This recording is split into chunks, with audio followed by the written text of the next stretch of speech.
Good afternoon, everyone.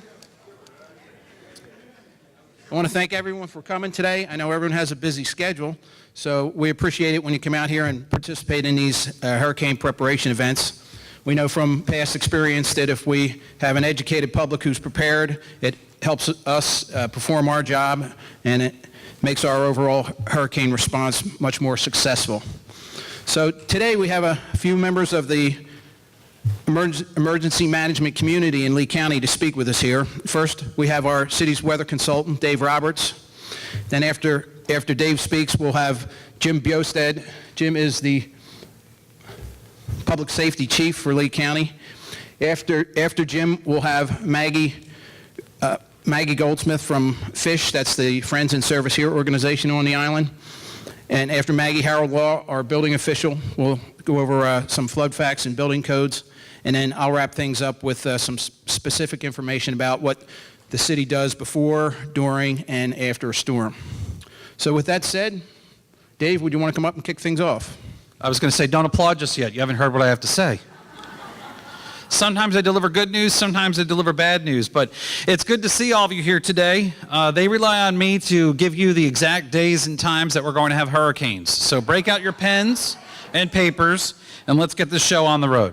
Now, we're here to talk about hurricane season, and if you're new to Sanibel or you're maybe new to coming to one of our hurricane seminars, I've been doing these for a few years, and this is all about being prepared, not scared. Hey, hard to see. Being prepared, not scared. This is all about trying to get you ready for hurricane season and also letting you know what Sanibel does to prepare for hurricane season to ensure all of its residents stay safe. So we're going to talk about this year's hurricane season. And this is a map showing all the hurricane tracks since the 1840s across the globe. Have I missed any? Because I didn't double check my work, I'll be honest with you. Florida's in there somewhere on the right part of your screen, top part, right part of your screen. But it's just to illustrate that hurricanes are not unique to Florida, but certainly they are something that we have to deal with from time to time.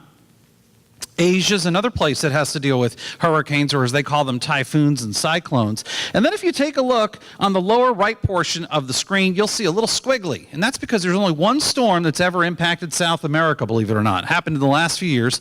They never had one to deal with, but yet they had one. So I just thought I'd point that out to you.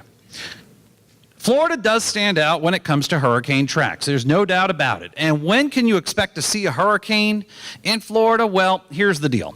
For the next couple of months, we don't really see too much activity in June and July, typically. It's usually August that things really ramp up. And then you can see in September, right after Labor Day, that's when we see the biggest concentration of hurricane activity when it comes to the Atlantic, the Caribbean, or the Gulf of Mexico. And there's been a little bit of a shift in the last few years. It used to be September 10th was not only the peak for here, but the peak for hurricane season in general. I've been noticing that our peak of hurricane activity for at least the Sanibel and Lee County area has been shifting a little bit more to the latter portion of September.